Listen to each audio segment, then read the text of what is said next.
한번 따라 하실까요? 당신의 시선은 어디에 있습니까? 당신의 시선은 어디에 있습니까? 사랑하는 성도 여러분, 여러분은 요즘 무엇을 보고 있습니까? 무엇을 바라보며 살고 있습니까? 여러분의 시선은 어디에 머물러 있습니까? 맹모 삼천지교라고 하는 유명한 말이 있습니다. 명자의 어머니가 맹자라고 하는 아들의 교육을 위하여 3번 이사했던 이야기입니다. 첫 번째 살았던 곳은 무덤가 상여가 지나가는 곳에 살았더니 이 아들이 맨날 우는 소리, 곡소리, 상여 지나가는 소리들만 얽혀대기 시작했습니다. 저러다가는 안 되겠다 싶어서 그 엄마가 결단하여 이번에는 시장 가까이 이사를 하였더니 장사꾼의 소리를 배워서 이 아들이 골라 마느네 세장 뭐 이렇게 얘기하는 거예요. 이것도 아니다 싶어서 드디어 마지막으로 3번째 이사 간 곳이 학교 근처, 옛날로 치면 서당 근처에 이사를 갔더니 이 아이가 글 읽는 선비들의 소리를 듣고 글 읽는 사람들의 학동의 모습을 보고 책을 읽고 시를 짓고 글을 읊었다. 그래서 사람은 무엇을 보고 자라는가 하는 것이 참 중요하다라고 하는 이야기가 그 맹모 삼천지교 안에 들어 있습니다. 그런데 시선이라고 하는 것, 이것은 그냥 보는 것을 의미하는 것이 아닙니다. 보이는 것을 보는 것을 시선이라고 말하지는 않는다는 말입니다. 아침마다 출근하면서 버스에서 지하철에서 많은 사람들을 보지만 그것은 그냥 본 것이지 결코 시선은 아닙니다. 시선은 주의 깊게 관심 있게 바라보는 것이 시선입니다. 그래서 시선과 관련하여 이런 유명한 말이 있습니다. 아는 만큼 보이고 보이는 것만큼 살아간다. 한번 따라 하실까요? 아는 만큼 보이고 보이는 것만큼 살아갑니다. 여러분, 이게 아주 중요한 말입니다. 우리가 그림을 잘 모르면 미술관에 가서 그림을 봐도 이게 무슨 그림인지 모르지 않습니까? 알아야 보이는 겁니다. 그래서 아는 것만큼 보이고요. 또 그냥 본 것으로 끝나는 것이 아니라 봤으면 따라 사는 거예요. 봤으면 그것을 삶의 현장에서 실천하며 살아가는 거예요. 그래서 아는 것만큼 보이고 보이는 것만큼 살아간다라고 하는 말이 생겨난 것입니다. 그런데 이 아는 것만큼 보이고 보이는 것만큼 살아간다라고 하는 이 말 속에 들어있는 또 다른 중요한 진리가 하나 있는데 그것이 무엇이냐 하면 바로 사랑한 만큼 보이고 사랑한 만큼 살게 된다는 겁니다. 사랑하는 사람에게는 보입니다. 필요가 보이고 아픔이 보입니다. 그래서 그 아픈 사람, 필요가 보이는 사람을 위하여 그를 위하여 이해하고 품어주고 또 무엇을 베풀고 인내하고 기다리고 또 무슨 행위를 하는 놀라운 삶을 살게 되는 것입니다. 그래서 보이는 것은 사랑이어야 보이는 겁니다. 사랑하는 성도 여러분, 저와 여러분이 사랑하며 살았으면 좋겠습니다. 뿐만 아니라 우리의 시선이 사랑이 가득 담겨 있는 시선들이었으면 좋겠습니다. 문제는 우리가 이 세상을 살아갈 때 어떤 한 시선, 우리가 두어야 할 것에 우리의 눈을 두고 우리의 시선을 두고 잘 살아가야 하는데 세상이 자꾸 우리의 시선을 흔들리게 만듭니다. 우리의 시선을 자꾸 빼앗아가는 것들이 얼마나 많은지 모릅니다. 세상은 정교하게 우리의 시선을 훔치기 위하여 엄청난 판촉물과 영상을 쏟아냅니다. 그 판촉물과 영상에는 세상의 가치가 들어있기 때문에 잘못해서 우리가 삐끗 넘어가면 우리가 바라보고 있지만 엉뚱한 것을 보게 되고 엉뚱한 것을 보고 엉뚱하게 살게 되는 것입니다.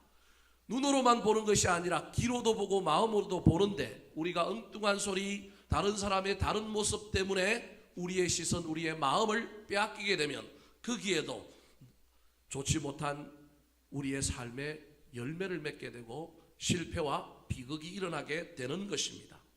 오늘 본문 말씀의 주인공은 다니엘이라고 하는 사람입니다. 다니엘은 성경에 보면 위대한 인물 중에 또 다른 위대한 인물입니다. 성경에 여러 가지 대명사를 갖다 붙일 수 있는 인물들이 있습니다. 구약 성경에서 예수님을 가장 닮은 사람 하면 바로 요셉을 들 수가 있습니다. 육신이 나이가 들었음에도 불구하고 순종을 잘했던 사람, 갈렙, 여호수아 이렇게 이야기할 수 있습니다. 그런데 다니엘은요 위대한 예언자였을 뿐만 아니라 그는 위대한 정치가였습니다.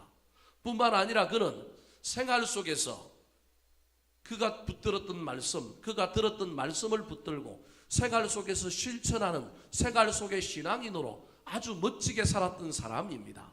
그래서 어쩌면 오늘을 살아가는 저와 여러분이 삶의 현장에서 가장 본받고 가장 도전받으며 살아야 될 인물이 누구냐면 다니엘이라고 저는 생각합니다. 오늘 본문에서 다니엘은 인생을 살아가면서 그가 마땅히 두어야 될 시선이 흔들리지 않고 여전히 그 시선을 유지했던 사람으로 등장합니다. 고난이 있든 없든 환난이 있든 없든 그는 늘 마땅히 두어야 할 곳에 그의 시선을 두었습니다.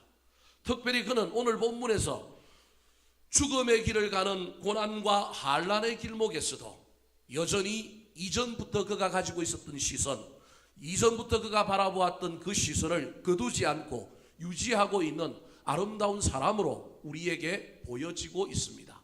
다니엘의 이야기를 살펴볼 때 저와 여러분이 인생길을 가면서 특별히 신앙인이라고 하는 자리에서 삶의 현장에서 여러 문제와 부딪히며 살아갈 때 우리가 시선을 어디에 두어야 할지를 잘 깨닫고 우리도 다니엘처럼 흔들리지 않는 시선의 주인공들이 되시기를 예수님의 이름으로 축원합니다. 자, 그렇다면 시험과 환난 속에서도 다니엘의 시선은 어디에 있었을까요?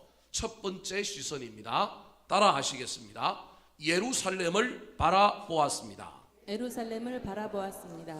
다니엘의 시선은 어디에 있었느냐 하면 바벨론이라고 하는 타국에 있었지만 그의 시선이 예루살렘을 향하고 있었습니다. 다니엘은 원래 포로로 잡혀온 이방인이었습니다. 어릴 때 이스라엘에서 바벨론이라고 하는 나라에 침략을 당하고 귀족의 자녀들을 바벨론이 이스라엘에서 전부 데리고 왔습니다.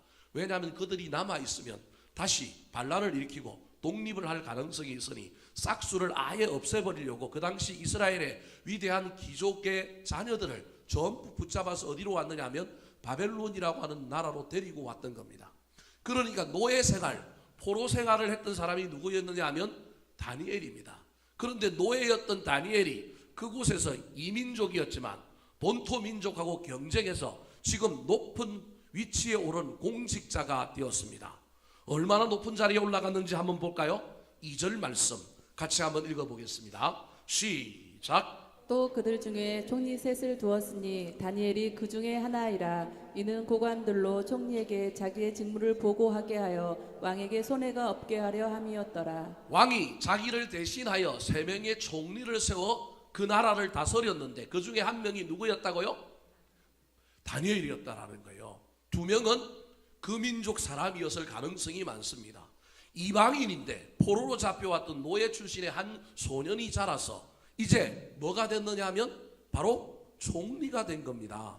오늘 본문 1절에 보면 바벨론이라고 하는 나라가 얼마나 큰 나라였느냐 하면 그 바벨론 나라가 오늘날로 치면 도가 몇 개냐 하면 120개였다라는 거예요. 미국으로 치면 연방자치주, 지방정부가 몇 개가 있었냐 하면 120개가 있었던 거예요. 그 120개 정부를 그냥 산술적으로 딱 나누면 40개씩 나누어서 총리 한 사람이 가난하게 한 겁니다. 그러니까 얼마나 땅이 커요. 우리나라는 옛날에 조선 팔도라 그랬습니다. 8개밖에 도가 없었단 말이에요. 지금은 지방자치정부가 이제 특별시도 생기고 강력시도 생겼기 때문에 또 뭐 경상남도 북도 나뉘고 전라남도 북도 이렇게 나눠서 꽤 많아지긴 했지만 우리나라에 비하면 이 바벨론이라고 한 나라가 얼마나 큰 나라였는지 그 당시 세계 최강대국인 나라였다라는 거예요. 그 나라에 3명의 총리가 있었는데 그 중에 한 명이 바로 다니엘이었던 겁니다. 출세한 사람이지요. 아주 높은 자리에 올라갔습니다. 문제는 높은 자리에 올라가면 뭐도 많을까요? 적도 많습니다. 산이 높으면 골도 깊은 것처럼 특별히 다니엘이 3명의 총리 가운데 들어갔는데 얼마나 일을 잘했던지 이 3명의 총리 중에서 더 높임을 받게 됩니다. 3절 말씀 같이 읽어보겠습니다. 시작. 다니엘은 마음이 민첩하여 총리들과 고관들 위에 뛰어남으로 왕이 그를 세워 전국을 다스리게 하고자 한지라. 3명의 총리에게 일을 맡겨보니 누가 훨씬 더 일을 잘하느냐 하면 다니엘이 훨씬 더 민첩하고 훨씬 더 뛰어났습니다. 그래서 왕이 모든 정권을 누구에게 주었느냐 하면 다니엘에게 주어서 이제는 1인지하 만인지상인 거예요. 자기 위에 왕 하나를 빼고는 더 높은 사람이 없는 엄청난 높은 자리에 다니엘이 올라가게 된 겁니다. 저렇게 되면 뭘 받게 된다고요? 시기를 받게 되죠. 미움을 받게 되죠. 그럴수록 높이 올라가면 올라갈수록 도덕성이 뛰어나야 하고 실력이 더 뛰어나야 하는 겁니다. 시기하기 시작했습니다. 왜냐하면 이민족이 들어와서 이게 굴러온들이 박힌 돌을 빼고 제일 높은 자리에 앉았으니 그 수많은 공직자들, 수많은 정치가들이 얼마나 다니엘을 시샘했겠습니까? 특별히 잘못한 것 없지만 높은 자리에 올라간 것 하나만으로, 그 이유만으로 다니엘을 시샘했습니다. 그래서 4절 5절에 보니까 이 다니엘을 고소하고자 수많은 방법들을 다 강구해봤는데 윤리적으로, 도덕적으로, 정책적으로는 도저히 다니엘을 고소할 방법이 없었던 것입니다. 유일하게 한 가지를 찾아냈는데 그것이 뭐냐면 그가 믿는 종교를 통하여 범죄하게 만드는 거예요. 그래서 그것을 이용하여 많은 사람들이 모여서 법 하나를 만들었습니다. 이 법은 다니엘을 잡아 죽이려고 하는 나쁜 법입니다. 7절 말씀 같이 읽겠습니다. 시작. 나라의 모든 총리와 지사와 총독과 법관과 관원이 의논하고 왕에게 한 법률을 세우며 한 금령을 정하실 것을 구하나이다. 왕이여, 그것은 곧 이제부터 30일 동안에 누구든지 왕 외의 어떤 신에게나 사람에게 무엇을 구하면 사자굴에 던져 넣기로 한 것이니이다. 악법을 하나 만드는데 그 법에 동원된 사람이 총리, 지사, 총독, 법관, 관원이라고 하는 그 나라의 똑똑한 사람들이라고 하는 사람들이 전부 모여서 뭘 만들었냐 하면 한 법률을 만들었습니다. 이 법은 외형적으로는 좋은 법처럼 보이게 만들었습니다. 그래서 왕도 이 법이 다니엘을 향하고 있는 법이라고 하는 사실을 몰랐습니다. 왜냐하면 법의 모든 좋은 내용들을 다 집어넣고 그 안에 독소조항 한 검령을 만든 겁니다. 좋은 법 속에 나쁜 법 하나를 탁 끼워 넣은 거예요. 끼워 넣기를 한 거예요. 근데 그 끼워 넣은 법은 누구를 향하고 있느냐 하면 다니엘을 죽이려고 하는 데 쓰이는 거예요. 법률 안에 한 검령을 넣는데 그것이 무엇이냐 하면 30일 동안 안에 왕 외에 다른 신에게 기도를 하거나 다른 사람에게 무엇을 구하는 사람은 사자굴에 던져 넣겠다라고 하는 독소조항이 거기에 들어가 있는 거예요. 명확하게 빼도 박지 못하게 명확한 처벌 규정까지를 딱 둔 거예요. 99개는 전부 좋은 건데 나머지 하나를 숨겨 놓은 거예요. 그러니 왕이 그 나머지 하나를 발견하지 못하고 99가지가 너무 좋으니 그 법을 사인해 버리는 거예요. 그리고 이 법은 절대 왕이라도 사인한 후에는 고친다 못 고친다? 못 고치는 법으로 만들어 놓은 겁니다. 여러분, 그렇다면 이 법이 이렇게 만들어지고 있는 상황을 다니엘이 몰랐을까요? 아니면 알았을까요? 제가 보기엔 충분히 알았을 가능성이 많습니다. 왜냐하면 다니엘이 제일 높은 총리란 말이에요. 자기 밑에 부하가 있을 것이고 자기 밑에 자기를 잘 따르는 신복들이 있었을 거라면 권한이 있습니다. 권력이 있습니다. 정보가 있습니다. 분명히 알았습니다. 10절에 보면 분명히 알았다고 이야기하고 있습니다. 그러면 만약에 여러분이라고 한다면 이런 일들이 벌어지고 있고 지금 자기를 향하여 법을 만들고 있단 말이에요. 그 법에 참여했던 전문가들 중에 그 법을 만드는 작업 가운데 있다가 이거 다니엘을 향한 법이네 알고 누구에게 알려줬을까요? 다니엘에게 알려줬을 가능성이 전부 많습니다. 그런데 이때 다니엘이 그 이야기를 듣고 난 다음에 이상한 행동을 합니다. 저 같으면 그 이야기를 들었을 때 모든 마음과 시선을 첫 번째로는 누구한테 향할 가능성이 있냐면 왕에게 향할 가능성이 있습니다. 왕이요, 이런 법이 만들어지고 있습니다. 알고 보니 이 법은 나를 향한 법입니다. 당신 나를 믿지요? 나를 신뢰하죠? 이거 폐기해 주십시오. 그래서 나의 모든 시선과 마음을 왕을 향하여 돌릴 수도 있습니다. 또 다르게는 지금 나에게 왕다음이라고 하는 이인자라고 하는 권력이 있습니다. 힘이 있습니다. 이 권력과 힘을 사용하여 나의 반대편에 있는 사람들을 내 손으로 뭐 할 수 있느냐 하면 처리할 수 있습니다. 그래서 내 마음과 시선을 어디에 둘 수 있느냐 하면 그들을 향하여 그들에게로 둘 수 있습니다. 그들이 뭐 하나? 그들이 어떻게 하나? 법을 어떻게 만들고 있지? 사람들을 어떻게 동원하고 있지? 온통 내 시선과 내 마음을 그들에게 둘 수 있습니다. 또 다른 하나는 그들 때문에 일어난 내 마음의 변화가 있습니다. 이 마음의 분노, 염려, 두려움, 갚아주고 싶은 복수의 마음이 이 안에서 부글부글 끓어오를 것입니다. 이때 시선이 어디로 향할 수 있느냐 하면 내 시선이 내 마음으로 향할 수 있습니다.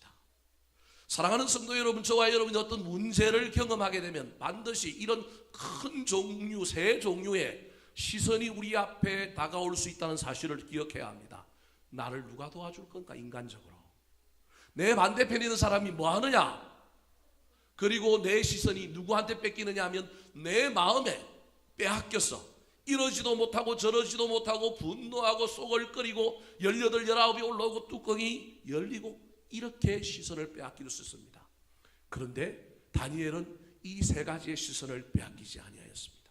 10절 말씀 같이 한번 볼까요? 10절입니다. 시작. 다니엘이 이 조서에 왕의 도장이 찍힌 것을 알고도 자기 집에 돌아가서는 윗방에 올라가 예루살렘으로 향한 창문을 열고 전에 하던 대로 하루 3번씩 무릎을 꿇고 기도하며 그의 하나님께 감사하였더라.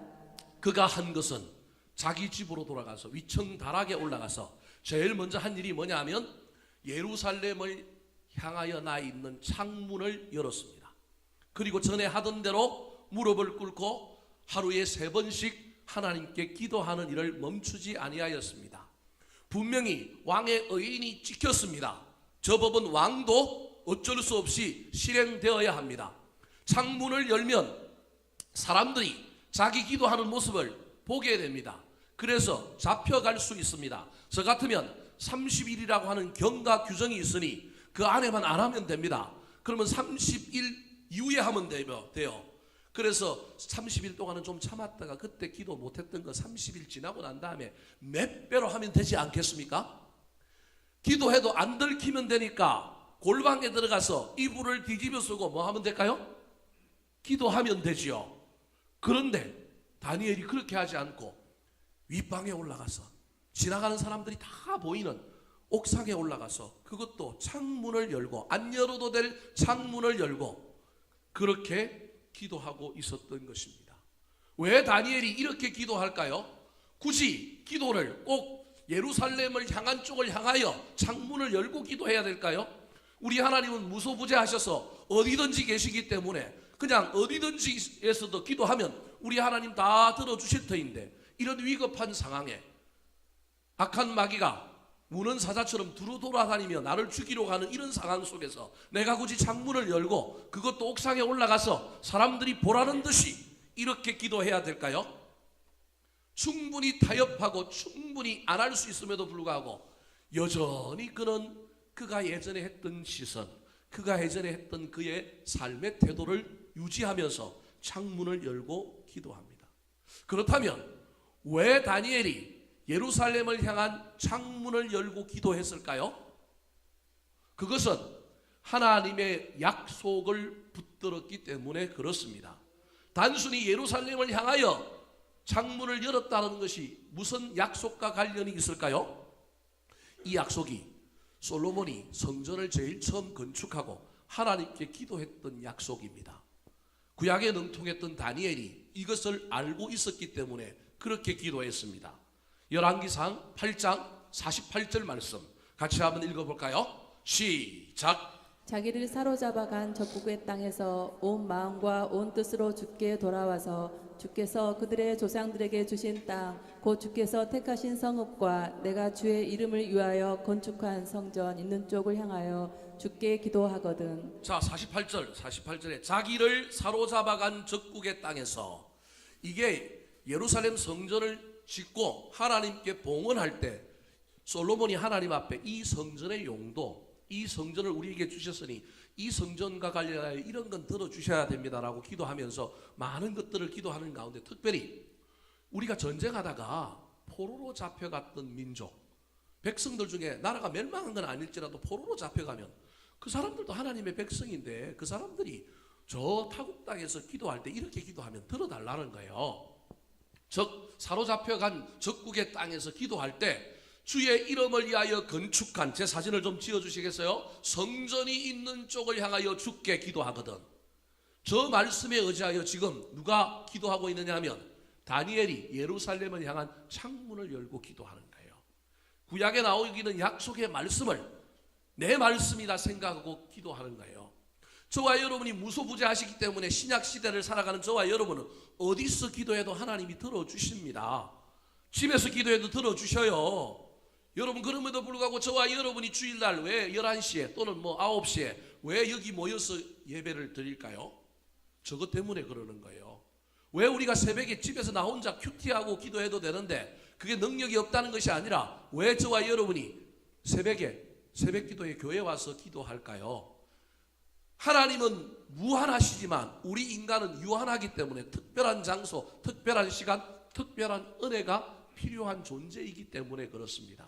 그래서 하나님이 이스라엘 백성들을 향하여 1년에 3번 예루살렘의 성전에 올라오라 그러고, 특별히 포로로 잡혀가면 적국의 땅에서도 그냥 기도해도 되지만 어디를 바라보고 기도하라고요? 예루살렘을 향하여 바라보고 기도해라. 갈 수는 없으니 방향이라도 바라보고 기도하면 그 기도는 간절한 기도요, 그 기도는 내 마음에 합한 기도니 내가 들어주겠다라는 거예요. 솔로몬이 그걸 하나님께 올려드린 거예요. 자, 49절 50절 말씀 같이 한번 읽어보겠습니다. 시작. 주는 계신 곳 하늘에서 그들의 기도와 간구를 들으시고 그들의 일을 돌아보시오며 주께 범죄한 백성을 용서하시며 주께 범한 그 모든 허물을 사하시고 그들을 사로잡아간 자 앞에서 그들로 불쌍히 여김을 얻게 하사 그 사람들로 그들을 불쌍히 여기게 하옵소서. 자, 49절 시작을 어떻게 얘기하고 있냐면 주는 계신 곳 하늘에서, 하나님이 계신 곳이 어디라고요? 하늘이에요. 하늘. 우리는 내 머리 위를 하늘이라고 얘기하는데 하나님은 지금 뭐라고 얘기하냐면 머리 위가 하늘이 아니고 하나님이 계신 곳이 다 뭐라고요? 하늘이라는 거예요. 우리의 개념하고는 좀 틀리죠. 우리는 내 머리 위가 하늘인데 지금 하나님은 자기가 계신 곳이 다 하늘인 거예요. 이 솔로몬의 고백을 통하여 나오는 거예요. 그래서 창문을 열고 그렇게 기도하면 그 사람들의 기도를 들어달라는 거예요. 49절과 50절에 나오는 동사를 보면 들으시고 돌아보시고 용서하시고 사하시고 불쌍히 여김을 얻게 해달라, 그 말입니다. 그래서 지금 고난이 오고 환란이 왔지만 이 다니엘의 시선은 어디를 향하고 있느냐 하면 예루살렘을 향하고 있는 거예요.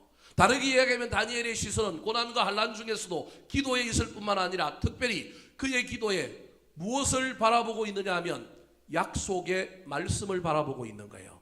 하나님의 약속에 시선이 가 있는 것입니다. 사랑하는 성도 여러분, 올 한 해가 시작되었습니다. 송구 영신 예배를 드리면서 또 올 한 해 우리의 기도 제목을 주님 앞에 올려드리면서 또 내가 말씀을 읽고 예배하는 가운데 하나님께 받은 약속의 말씀이 있을 것입니다. 그 약속의 말씀에 우리의 마음이 있었으면 좋겠습니다. 우리의 시선이 있었으면 좋겠습니다. 지나가서니 잊어버리는 것이 아니라 고난과 환란이 오면 올수록 더욱 저와 여러분의 시선이 하나님의 약속의 말씀에 있었으면 좋겠습니다.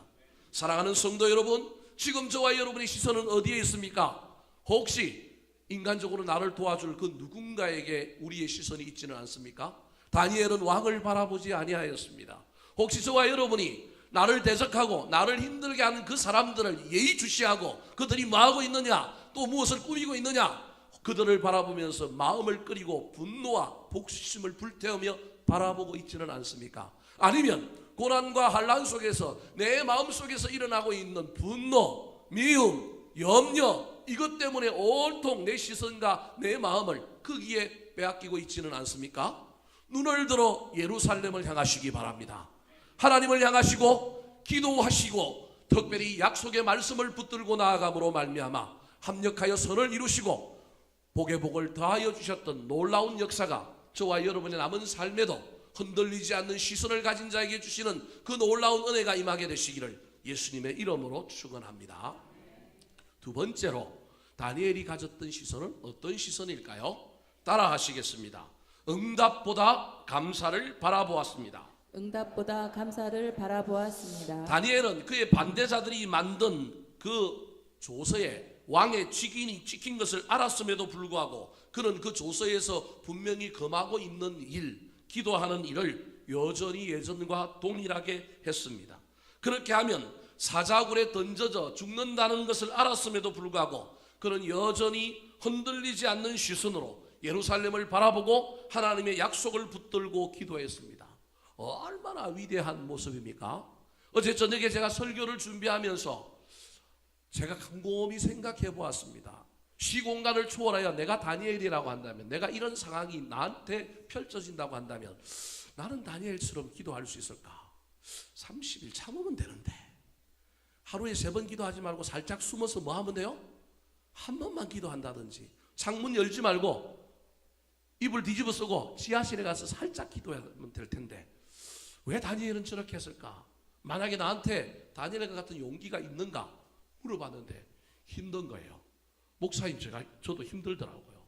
그래서 제가 설교를 준비하면서 하나님께 이렇게 기도했습니다. 하나님, 지금 저는 자신 없는데 혹 이런 상황이 펼쳐지면 하나님 저에게 힘을 주시고 용기를 주셔서 저도 다니엘처럼 행동할 수 있도록 도와주십시오.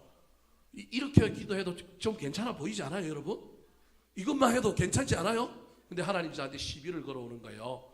그래, 기도하겠다니까 내가 힘 주지, 능력 주지. 그런데 더 중요한 것이 있단다. 그게 뭔데요?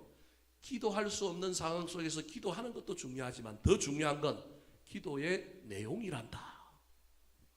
이 내용이래요. 기도의 내용이 더 중요하대요. 저는 지금 기도도 할 수 없는 상황 속에서 기도할 수 있게 해달라고, 그것만으로 난 꼭 내가 좀 괜찮은 사람이다라고 생각하려고 하고 있는데 하나님은 한 수를 더 떠서 그래, 기도할 수 있는 힘 줄게, 기도해.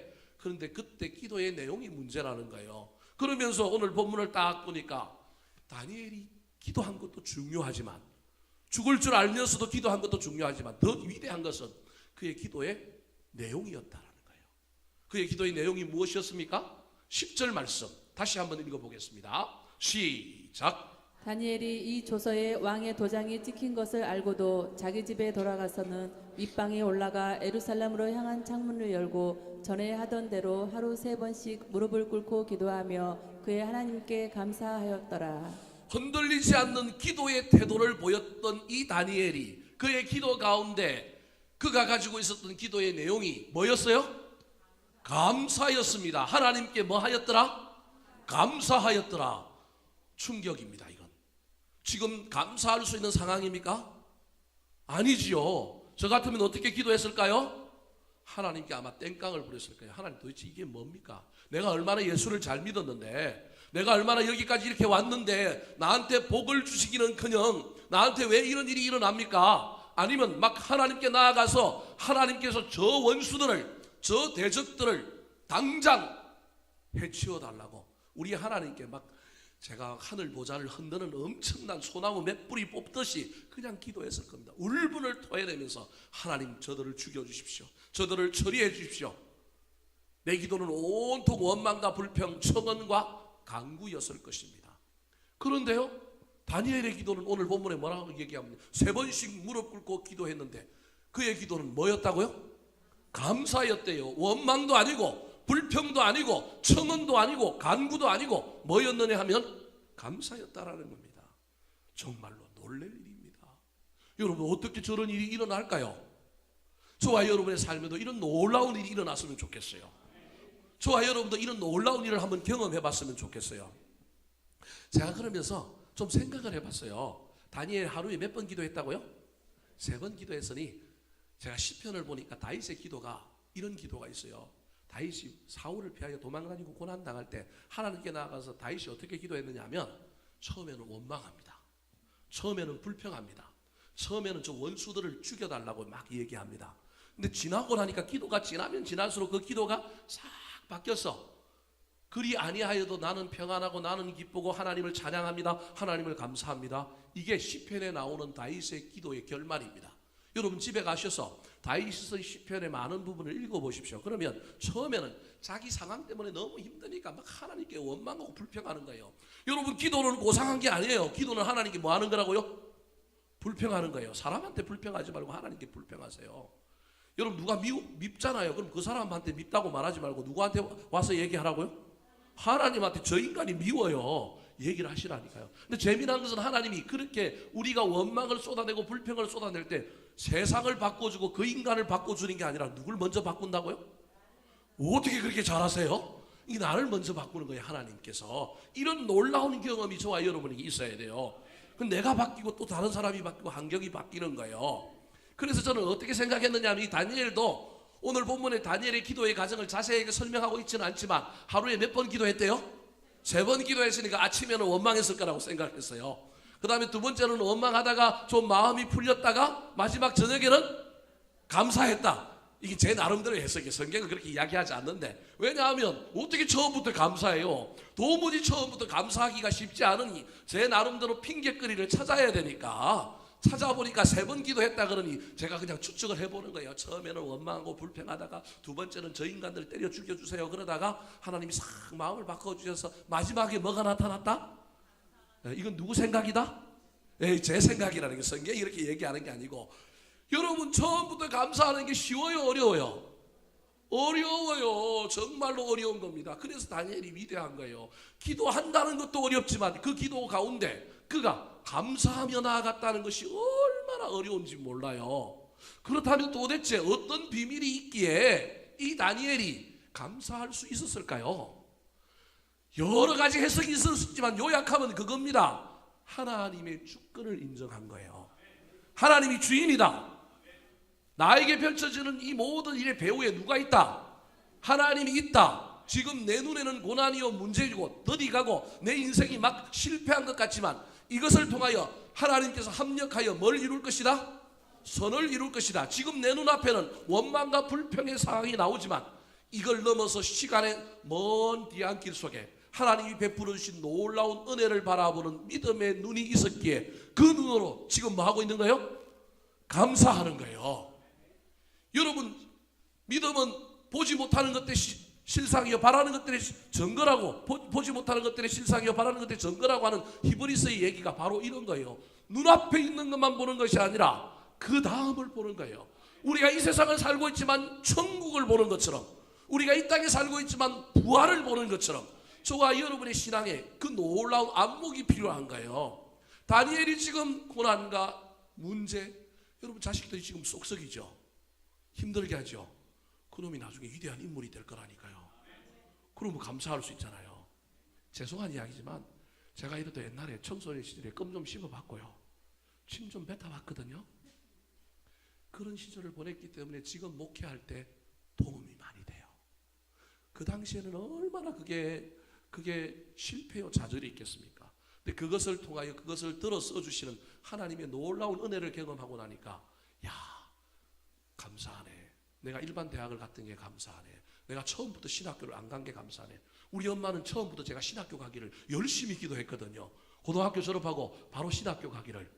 근데 저는 도망 다니고 안 된다 그러고 막 교장 선생님 꼬셔가지고 교장 선생님이 우리 엄마 설득시키고 바로 신학교 가는 것보다 목사는 신학대학원을 나와야 되는데, 제가 보니 신학교 같은 사람들은 세계가 좁아가지고 목회를 잘 못하는데 일반 대학 나오고 대학원을 신학교를 가면 목회를 잘 할 수 있습니다. 이 말에 우리 엄마가 쏘아버린 거예요.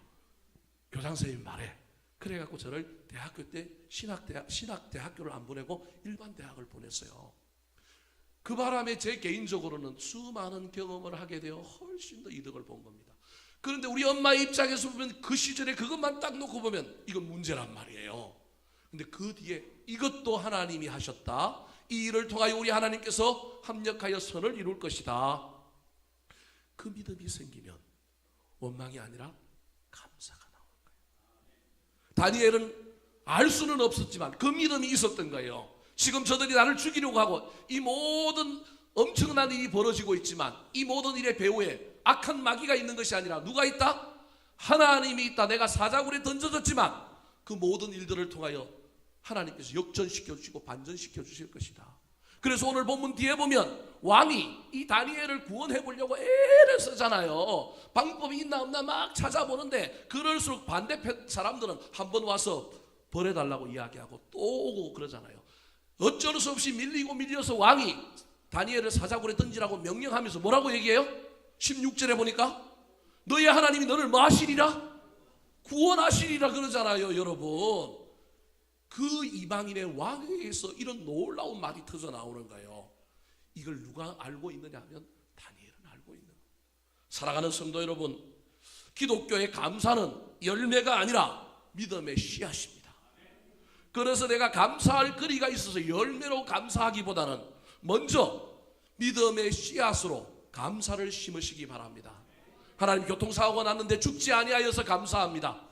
저와 여러분 인생에 수많은 고난이 있지만 그럼에도 불구하고 기도할 수 있게 하시니 감사합니다. 예배할 수 있게 하여 주시니 감사합니다. 여러 가지 문제가 있지만 하나님, 나를 여기에 있게 하여 주시니 고맙습니다. 이 감사가 훗날 열매가 되어 돌아올 것입니다. 그래서 다니엘은 그의 기도의 시선이 응답에 있었던 것이 아니라 어디에 있었느냐 하면 감사에 있었습니다.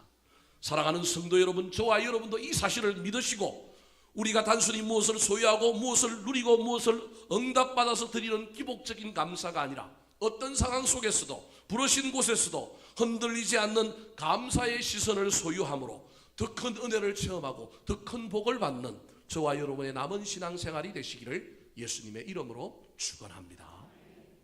마지막으로 다니엘이 이렇게 어떠한 상황 속에서도 흔들리지 않는 시선을 소유할 수 있었던 비결이 무엇일까요? 따라 하시겠습니다. 반복의 힘이 시선을 흔들리지 않게 합니다. 반복의 힘이 시선을 흔들리지 않게 합니다. 사랑하는 성도 여러분, 다니엘은 예루살렘을 향하여 문을 열고 기도했습니다.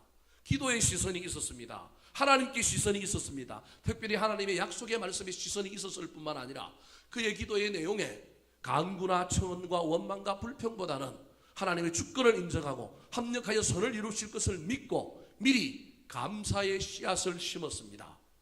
그런데 이렇게 이 어려운 일들을, 기도하는 것도 어려운데 기도했을 뿐만 아니라 기도의 내용 가운데 감사를 담아낼 수 있었던 이 놀라운 비결은 어디에서 나왔느냐 하면 그동안 그의 신앙생활 속에서 반복의 능력이 그에게 있었기 때문에 이런 일이 가능했다라는 것입니다. 10절 말씀 같이 한번 읽어볼까요? 시작. 다니엘이 이 조서에 왕의 도장이 찍힌 것을 알고도 자기 집에 돌아가서는 윗방에 올라가 예루살렘으로 향한 창문을 열고 전에 하던 대로 하루 3번씩 무릎을 꿇고 기도하며 그의 하나님께 감사하였더라. 저기 중요한 단어가 전에 하던 대로입니다. 몸이 아는 겁니다. 위기가 오고 고난이 오고 환난이 올 때 이성이 지배하는 것이 아니라 영성이 지배하는 사람은 영적인 거룩한 습관을 따라 살면 고난 이깁니다. 환난 넘어갑니다. 이 습관이 얼마나 중요한지 모릅니다. 여러분, 우리나라의 프로야구나 메이저리그 야구 선수들이 야구하는 경기의 중계방송을 보면 우리나라 선수들은 뭘 많이 씹느냐 하면 껌을 많이 씹어요. 메이저리그 선수들은 뭘 많이 먹느냐 하면 해바라기 씨를 많이 까먹으면서 그걸 그냥 바닥에 탁탁 뱉어요. 왜 그래야 될까요? 그냥 선수들이 그냥 경건하게 앉아있고 물 마시고 그렇게 나가면 안 돼요? 껌을 땡땡땡 씹어야 될까요? 테니스 선수 중에 나달이라고 하는 사람이 있습니다. 이 사람은 꼭 경기를 하고 서브를 넣기 전에 이상한 짓을 해요. 엉덩이에 옷을 한번 쭉 빼고요. 그 다음에 뭐 코를 만지고 얼굴을 만지고요. 신발을 탁탁 털고 그냥 서브를 넣어요. 이 운동선수들이 가지고 있는 루틴이라고 하는 건데요. 이게 반복이거든요. 어떤 일을 반복함으로 말미암아 그 사람이 안정을 가지게 되고 그것을 통하여 집중함으로 더 좋은 결과를 누리고자 하는 겁니다. 이게 운동선수들에게 있는 거예요. 그래서 운동선수들이 껌을 씹고 해바라기 씨앗을 계속 먹으면서 뱉는 이유가 그런 반복적인 일을 할 때 우리 머리에서 세로토닌이라고 하는 신경 전달 물질이 분비되는데 이게 분비되면 또 다른 호르몬이 또 하나 분비되는데 그게 뭐냐 하면 바로 엔돌핀이라고 하는 게 나오는 거예요. 엔돌핀이 나오기 전에 반드시 세로토닌이라고 하는 신경 전달 물질이 나와야 되는 거예요. 이건 뭐 할 때만 나오는 거냐? 반복할 때만 나오는 거예요. 그 반복이 가져다주는 안정감 때문에 나오는 거예요. 그러면 마음이 안정이 되고 그 다음에 집중하게 되어서 좋은 결과를 만들어내는 겁니다. 여러분, 이것은 영적으로도 마찬가지입니다. 저와 여러분이 고난을 당하고 환난을 당하고 문제가 생길 때 그동안에 우리가 평상시에 어떤 거룩한 습관을 가지고 있었느냐, 어떤 영적인 반복의 습관을 가지고 있었느냐가 그 문제를 해결하는 지름길이 된다는 사실을 기억하시기 바랍니다. 오늘 본문에 등장하는 다니엘의 나이를 성경학자들은 약 80세로 추정합니다. 왜 그렇게 추정하느냐 하면 다니엘이 총리로 정권이 몇 번 바뀌는 것을 경험하느냐 하면 3번 바뀌는 걸 경험해요. 그러니까 오늘 본문에 나오는 바벨론의 왕 이름이 누구냐면 다리오예요. 옛날에는 누구였냐 하면 너부갓네살이에요. 그 뒤에는 누구냐 하면 아닥사스닥이라고 하는 왕이에요. 그 세 명의 왕들이 바벨론이라고 큰 나라가 막 뒤집어 엎어 갖고 막 혁명이 일어났고 정권이 3번 바뀐 거예요. 그리고 다니엘이 어린 시절 12살 어간에 잡혀갔단 말이에요. 포로로. 그러니까 유아기 시절을 빼고 정권이 3번 바뀌었으니 그 정권이 정확하게 얼마인지는 알 수 없지만 성경에 그 나오는 통치 연원들을 세워보면 각 나라 각 왕들마다 몇 년 통치했다고 하는 게 나온단 말이에요. 그것들을 좀 합쳐보면 이 현재 마지막 이 왕 때에 차역하고 있는 이 다니엘이 80세 정도 되는 노인입니다.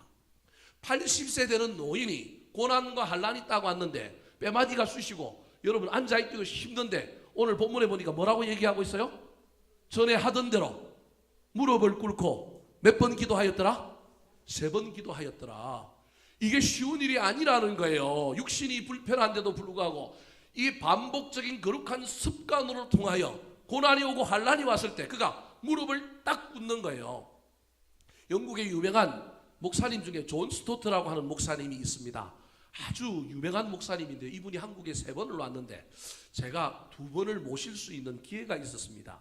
1999년에 마지막으로 왔는데 제가 2주일 동안 이분의 수행 비서로 따라다녔습니다. 제가 그렇게 영어를 유창하게 잘 못하니까 저는 운전을 많이 하고 춘천의 한림대학교에 안동규라고 하는 교수님이 통역을 했습니다. 이 교수님이 누구냐면 안병무라고 하는 유명한 우리나라 신학자의 아들이에요.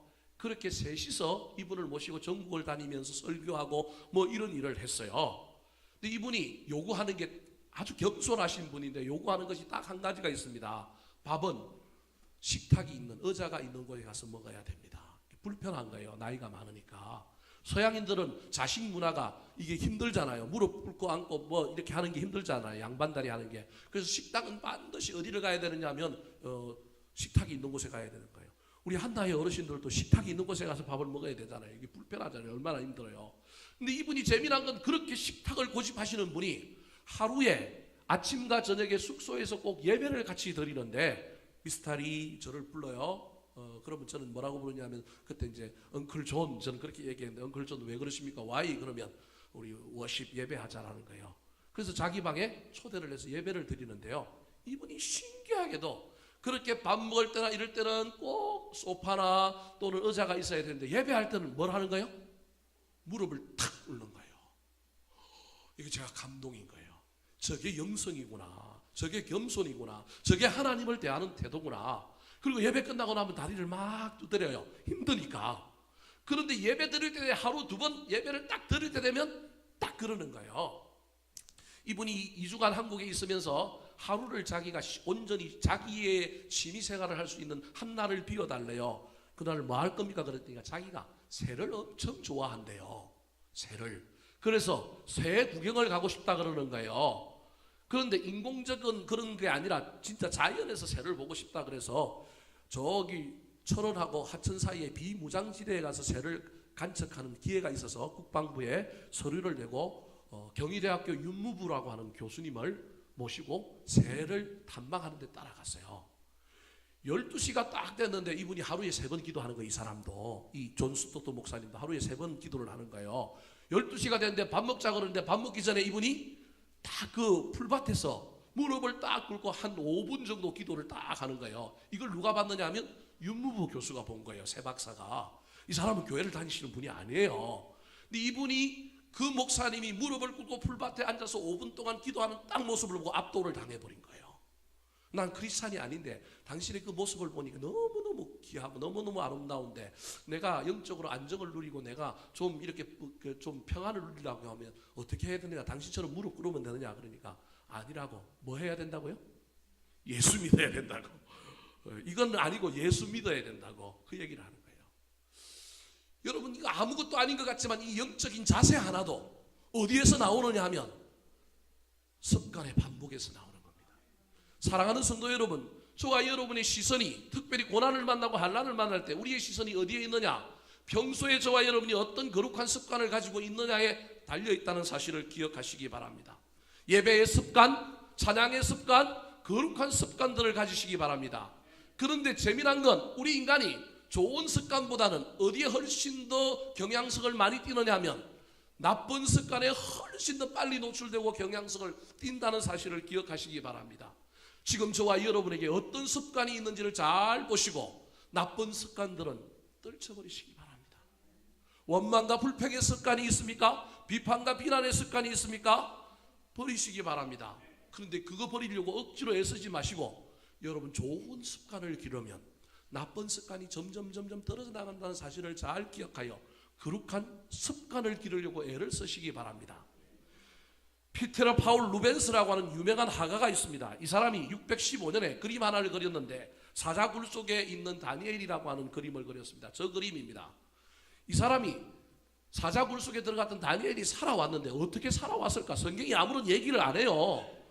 어떤 목사님들은 천군 천사들이 막 다니엘을 에워싸고 있어서 사자들이 이렇게 접근을 못했다 이렇게 해석하는 사람도 있어요. 그냥 사자굴에 들어갔는데 뭐 했어요? 살아나왔다고만 성경이 기록하고 있는 거예요. 그런데 저 화가가 어떻게 그림을 표현했느냐 하면 다니엘이 사자굴에 들어갔는데 뭐 했다고요? 기도했다라는 거예요. 저 폼은 기도하는 폼인데 다리를 꼬고 있으니까 우리는 좀 이상하게 여겨지지만 저 그림에서 표현하고자 하는 저 화가의 그 관점이 뭐냐 하면 다니엘은 사자굴 바깥에서도 뭐 하던 사람? 기도하는 사람. 사자굴 안에서도 뭐 하는 사람? 기도하는 사람이라는 거예요. 근데 기도를 얼마나 홀리하게 얼마나 거룩하게 했던지 전부 사자들이 그 기도 소리를 듣고 있고 뭘 구경하는 거예요? 기도하는 다니엘의 모습을 구경하느라고 잡아먹지 못했다라는 거예요. 말이 되는지 안 되는지는 모르겠지만 저 그림이 우리에게 주는 통찰은 다니엘은 기도의 습관을 가지고 있는 사람이라는 거예요. 그래서 굴 바깥에 있든지 굴 안에 있든지 그는 이 아름다운 기도의 습관을 가지고 있는 거예요. 이 습관이 일상의 삶에서 영적인 반복을 통하여 나타난 능력이었다라는 것입니다. 사랑하는 성도 여러분, 올 한 해 저와 여러분이 어떤 반복의 힘을 길러야 할지, 내가 어떤 영적인 거룩한 습관을 가져야 할지 잘 판단하시고 그 습관을 기름으로 말미암아 흔들리지 않는 시선 속에 놀라운 역전을 주시고 반전을 주시는 하나님의 은혜를 경험하게 되시기를 우리 구주 예수 그리스도의 이름으로 축원합니다. 한번 따라 하실까요? 당신의 시선은 어디에 있습니까? 당신의 시선은 어디에 있습니까? 예루살렘을 바라보았습니다. 예루살렘을 바라보았습니다. 응답보다 감사를 바라보았습니다. 응답보다 감사를 바라보았습니다. 반복의 힘이 시선을 흔들리지 않게 합니다. 반복의 힘이 시선을 흔들리지 않게 합니다. 기도하겠습니다. 하나님 아버지, 위대한 신앙인 생활 속에서도 말씀을 붙들고 열심히 신실하게 살았던 다니엘을 통하여 일상생활 속에서 우리의 시선이 어디에 있어야 될지 살펴보게 하여 주시니 고맙고 감사합니다. 사람이 아니라, 내 마음이 아니라, 대적자들이 아니라 하나님을 향하여 우리의 시선이 흔들리지 않게 하여 주시옵소서. 약속의 말씀을 붙들 뿐만 아니라 응답보다는 감사를 심는 자들 되게 도와주실 뿐만 아니라 그 모든 흔들리지 않는 시선의 근원이 반복의 힘에 있음을 기억하여 올 한 해 열심히 거룩한 습관들을 만들며 달려가는 저희들이 되게 도와주시옵소서. 감사드려 우리를 구원하신 예수님의 이름으로 기도하옵나이다. 아멘.